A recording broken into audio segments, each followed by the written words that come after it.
Hello, everybody, and welcome to another edition of Charts with Dan. We're a little bit later than usual because I was on the road yesterday. I was traveling back from a really wonderful weekend. Two Schmodown champions, if you followed the movie Trivia Schmodown, Adam Collins and Marisol McKee got married over the weekend, and it was so much fun. I got to catch up with them and see some old friends. Had a really great time, but it put me just a little bit behind. That's all right, though, because we're here to talk about the weekend box office, which saw a disappointing debut for Tron Ares. So let's get right into the box office figures. These are the final numbers for October 10th through the 12th. And Tron Ares was the number one movie, but came in well below even the lowest estimates and expectations at $33.2 million. We'll have a lot more to say about that in just a few minutes. Roofman opens in second place with $8.1 million. And honestly, in today's box office environment, to have an original film or a non-IP movie at least open to that number is pretty good, I guess. I mean, listen, you got to do what you can here. We're not in the greatest of times. One Battle After Another in its third week drops 38.2% for a $6.8 million weekend. It's now over $50 million domestic. Gabby's Dollhouse, the movie, stays at number 4 and made another $3.4 million. It's over $25 million domestic. The Conjuring Last Rite still haunting the top 5. It made $3.1 million for a domestic total of $172.6 million. Soul on Fire debuts in 6th place. It is a smaller film, but one of those movies that aims at the Christian faith-based audience. It made $2.8 million. Demon Slayer Infinity Castle spends another week in the top 10 at $2.2 million. Its total is now at $128.6 million. That's a very significant number that we'll talk about later. The Smashing Machine holding up like a poorly received summer blockbuster and not an awards season contender. It dropped 69.2% off its already disappointing debut, bringing in almost $1.8 million. It's at $9.8 million domestically. The Strangers Chapter 2 at number 9 for the weekend with $1.6 million. And Good Boy spends a second weekend in the top 10 with a $1.4 million total. Its domestic total now at $4.9 million. 3 movies dropped out of the top 10, although really only one of them was a standard theatrical release. The Long Walk is out after 4 weeks. I did finally review the movie by popular demand. If you missed that over the weekend, you can see it right now on the channel. And then 2 special event movies dropping out because they're no longer in theaters. The Taylor Swift release party of a Showgirl out after 1 week, and the re-release of Avatar: The Way of Water, also out after 1 week. Looking at the biggest theater count changes this past weekend, Him leads the way, losing the bulk of its remaining theaters. It lost 1,382. It's now in 755. Downton Abbey, the grand finale, lost 975 theaters. It's now in just over 1,000. The Strangers Chapter 2 lost 812 theaters. It's in 1,878. The Long Walk lost a big chunk of its theaters. It lost 726. It's now in 1,204. And finally, we have Demon Slayer Infinity Castle. It lost 713 theaters, but it is still in 1,834. Looking at my poorly named Road to Recovery, the blue line is the box office weekend average for 2015 to 2019. The red line is the average for 2021 to 2024. And that sad-looking black line, dotted black line, is every weekend this year. And you can see that even with the release of a big-budget, high-profile Disney blockbuster, we were still well below the average, not just pre-pandemic, but where we have been. Tron Ares was not able to carry this weekend in the way that many people hoped that it would, and it continues in October that has thus far been disappointing. We'll see if we can turn it around, but it looks like we may be losing even more ground compared to 2024 than we did in September. So let's talk a little bit about Tron Ares. There had been some hopes that this would relaunch the franchise. The movie itself, obviously, was planning to continue the story of Tron, but after this weekend, I think it would very much be in doubt about whether or not that's going to happen. This is the franchise tracker for the 3 movies in the Tron franchise. Tron Legacy, still the franchise's biggest opener with $44 million back in December of 2010. Tron Ares comes in second at $33.2 million, and then the original Tron from 1982, of course, coming in last place at $4.7 million, part of that legendary summer of 1982. When you adjust those figures for inflation, it puts things in even bigger perspective. Tron Ares opening up to about half of what Tron Legacy made adjusted for inflation. Legacy's inflation-adjusted numbers are $66 million.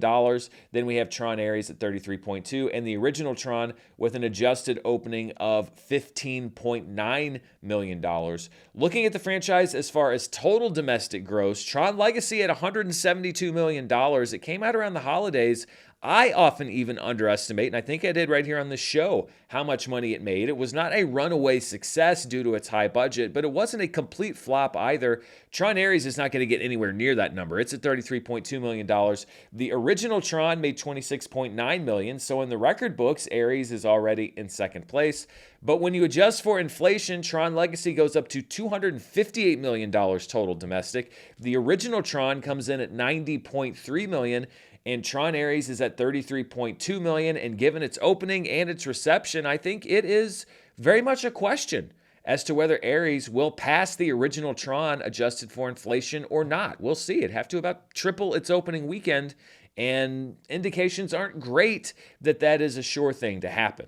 Last week here on the show, I polled channel members about Tron Ares. I asked whether it would beat the opening weekend of Tron Legacy, which was $44 million. 20% of you said yes, but 80% of you correctly said no, it would not. So that's some good box office prognostication there.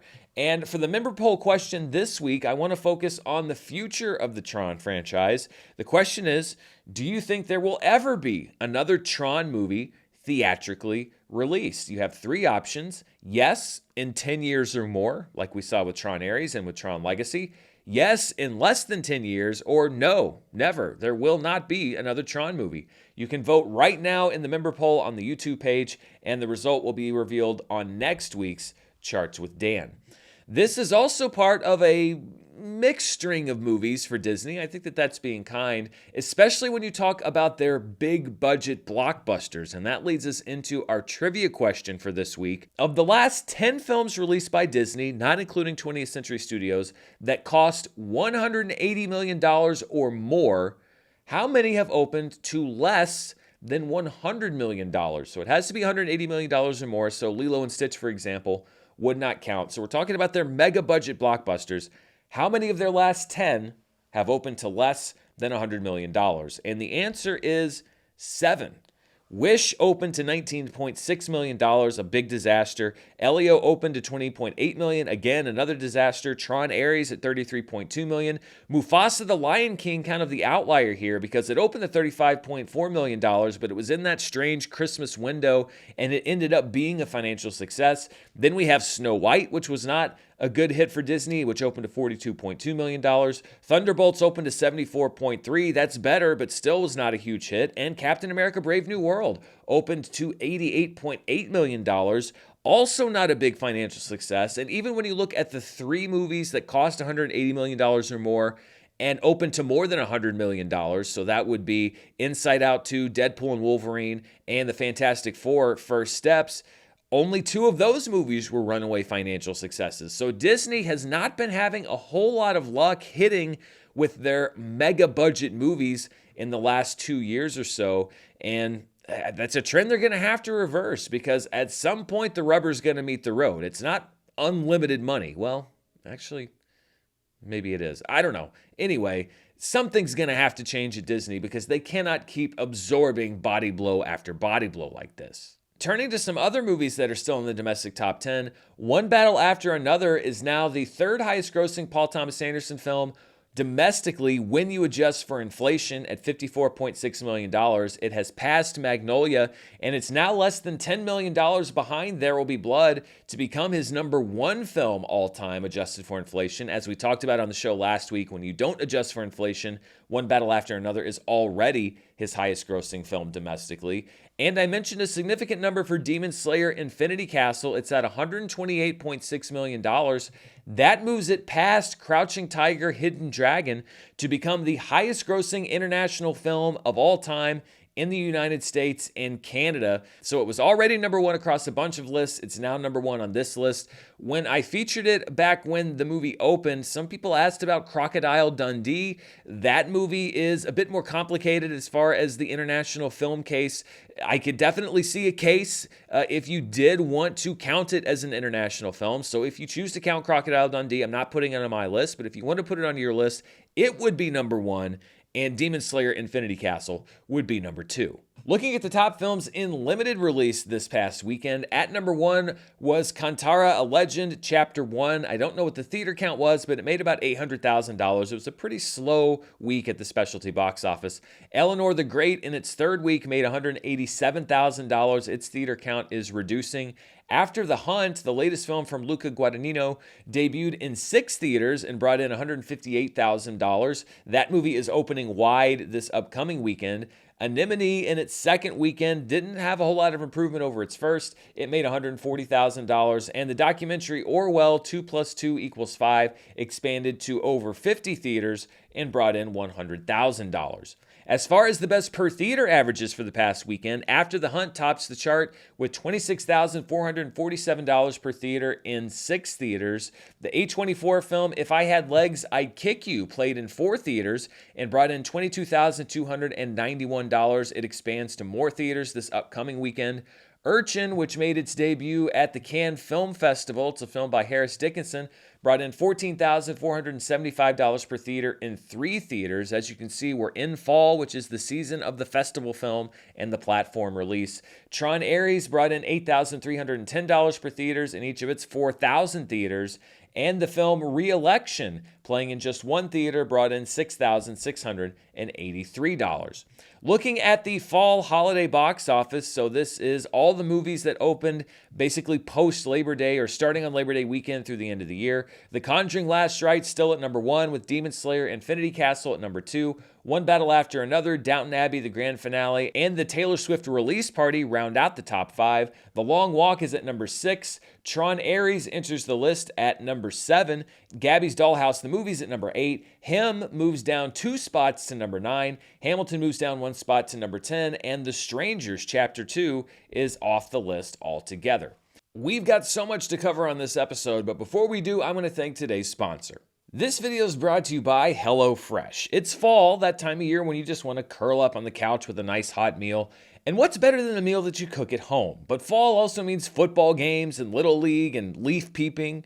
That's something people do, right? Well, if you want a great home-cooked meal without the hassle of shopping for everything yourself, HelloFresh is here with their biggest menu ever. That's right, they've doubled their menu, which means you get to choose from 100 options every week. Like what, you ask? Well, on this week's menu alone, what about spicy maple chicken with mashed potatoes, or Italian chicken and pepper sandwiches, or cheesy smash burgers? That's just 3, and I'm hungry already. I am not a cook. The first time I turned my stove on in over a year was when I tried some HelloFresh meals for myself a couple weeks ago. And even though I am useless in the kitchen, the ingredients were so good and the instructions were so simple, it was impossible for even me to screw up. I actually had a great meal and some left over for the next day. The best way to cook just got better. Go to HelloFresh.com/DanMurrell10FM to get 10 free meals plus a free item for life. 1 per box with active subscription. Free meals applied as a discount on the first box. New subscribers only. Varies by plan. That's HelloFresh.com/DanMurrell10FM to get 10 free meals plus a free item for life. Let's take a look now outside of the domestic marketplace to see what the top 5 films were internationally, so all markets that aren't the US and Canada. At number 1 was Tron Ares, which also did not have a very impressive international debut. It brought in $27 million. One Battle After Another brings in $15 million, a 30.9% drop, so it continues to hold well internationally and somewhat well domestically. Chainsaw Man, the movie, Reza Arc, brought in $9 million, with Gabby's Dollhouse, the movie, at $7.2 million, and Demon Slayer Infinity Castle at $6.3 million. We had some breakout movies from China and India that really dominated this chart last week. They had big fall-offs this past weekend. When you combine those international numbers with our domestic numbers, we get the top 5 films worldwide, and Tron Ares comes in with a debut at $60.2 million. With a $180 million budget, that is lower than anticipated and lower than I would say desired by Disney. We'll see how it plays out over the next few weeks. One Battle After Another brings in another $21.8 million. Its worldwide total is now at $138.1 million. Gabby's Dollhouse, the movie, brings in $10.6 million, with Chainsaw Man, the movie, Reza Arc, bringing in $9 million. It's now over $50 million worldwide. It'll be hitting domestic theaters in short order. And The Conjuring Last Rites rounds out the top 5 at $8.9 million. It is approaching, we'll see if it can get there, $500 million worldwide. And looking at the 2025 worldwide box office, Nudge Out 2 remains number 1 with Lilo and Stitch in second place and a Minecraft movie in third. Jurassic World Rebirth is in fourth, and Demon Slayer Infinity Castle moves up to number 5 for the year at $648 million. I don't think it's going to get up to number 4, but right now it's a top 5 film. How to Train Your Dragon moves down to number 6 with F1 the movie, Superman, Mission Impossible The Final Reckoning, and The Fantastic Four First Steps rounding out the top 10. So that's what's going on at the box office. Let's take a look now at the world of streaming, and we will start with the latest numbers from Netflix. New ones will be out very soon. This is for the week of September 29th through October 5th. And of course, at number 1 for another week is K-Pop Demon Hunters with another 18.12 million views. It passed a very substantial landmark, which we'll talk about in a second. Ruth and Boaz comes in second place at 14.13 million views. Right behind is the Netflix original series Wayward at 14.11 million views. The Netflix original movie French Lover comes in fourth place. Monster, the Ed Gein story, debuts in fifth place at 12.16 million views. That's below what we've seen for some of the other Monster series, although Ed Gein is not as recognizable as some of the other serial killers that the series has taken on in the past. Alice in Borderland comes in at 6th, with Mantis staying in at number 7. I was very happy to see how many people remembered the Fox original TV series Mantis when I referenced it on last week's show. That's not what this is. This is a Netflix original movie. At number 8 is the series House of Guinness, which I've heard good things about. It debuts with 6.43 million views. The Netflix original series Angela comes in ninth place at 5.6 million views. And Bon Appetit, Your Majesty, which has been in the top 10 on and off for the past several weeks, rounds everything out at number 10 with 4.87 million views. And I mentioned a significant milestone for K-Pop Demon Hunters. At 372.83 million views, it has now become the most watched Netflix film, including all ratings data, since they began providing ratings data several years ago. It has passed Red Notice. What that means is that when you see Red Notice at number 2, that includes several years of actual viewing data provided by Netflix. In just a few months, K-Pop Demon Hunters has passed it at 372.83 million views. So it really is now officially unprecedented. I mean, it has been for a while as far as how many people have watched this movie. And it also becomes the most viewed Netflix program since Netflix began providing ratings data in 2021. Topping Red Notice, it's now ahead of Squid Game Season 1 and Wednesday Season 1. There are some shows like Wednesday and Squid Game that'll get ratings boosts when the actual official data comes through in just a couple months at the end of the 6 months ending December 31st. So it's possible that they could vault up over K-Pop Demon Hunters, but I think it's pretty likely it also stays at number 1. So really, K-Pop Demon Hunters doing in just a matter of a few months what it has taken other movies and shows years to achieve. Let's look now at the latest numbers from Nielsen. Now, these are delayed by about a month, and they are domestic numbers only. They're not global like the Netflix numbers we just saw. This is for the week of September 8th through the 14th, and these are the most watched streaming movies. At number 1, shocker, K-Pop Demon Hunters at 15.2 million hours watched. In second place, this gets a little tricky. Netflix lists AKA Charlie Sheen as a 2-part movie. Nielsen lists it as a series, but I'm going with Netflix's categorization, which puts AKA Charlie Sheen as the second most watched movie for September 8th through the 14th at 14.15 million hours watched. Unknown Number comes in third place, followed by Lilo and Stitch in fourth place. The Wrong Paris debuts at number 5 on the list at 5.3 million hours watched. Then we have A Working Man making its debut on Amazon Prime Video at 5.2 million hours watched. Shrek comes in 7th place, followed by The Thursday Murder Club on Netflix. Shrek 2 in 9th place, and Redeeming Love, which is not a Netflix original film but did debut on Netflix. It comes in 10th place at 3.2 million hours watched. Looking at the most watched streaming shows for September 8th through the 14th, Wednesday continues its run at number one at $34.4 million in the wake of that second batch of episodes dropping. Beauty in Black returns to the charts with a new season in second place at $22.2 million. SpongeBob SquarePants comes in third at 14.4 million hours watched. It's really seen a surge in viewership over the last few months. Bluey comes in fourth place, followed by Orphan Black in fifth place. The Big Bang Theory is in sixth place, followed by Grey's Anatomy. Bob's Burgers returns to the top 10, with Only Murders in the Building coming back with a new season at number 9 at 9.78 million hours watched, and NCIS rounding out the top 10 at 9.71 million hours watched. And when you look at the top shows as far as watch time per available episode, so you take the total runtime divided by the number of episodes you can watch, we get our average watch time for each individual episode. Wednesday is at number one, averaging over 2 million hours per episode for each of its 17 episodes. The Terminal List, Dark Wolf, comes in second at 1.54 million hours watched per episode. Love Con Revenge, a 6-episode series from Netflix, comes in third place at 1.12 million hours watched. Beauty in Black comes in fourth place at just under 1 million hours per episode. Then we have Miss Rachel coming in fifth place. The Summer I Turned Pretty, as it approaches its finale, comes in sixth place at 384,000 hours watched per episode, followed by My Life with the Walter Boys, Orphan Black, Only Murders in the Building, and Bluey rounding out the top 10 at 89,000 hours per episode.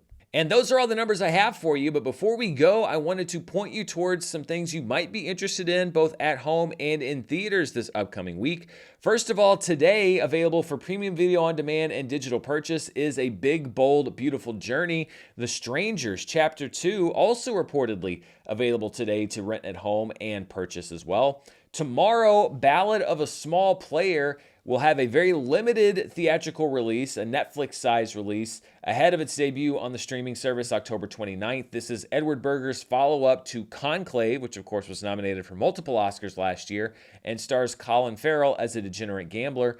Also hitting limited release tomorrow is It Was Just an Accident, which is Jafar Panahi's Palme d'Or winner from Cannes. It is already being tagged as a frontrunner for the International Film Oscar this year and maybe more, and it's a movie I very much am looking forward to seeing when I can.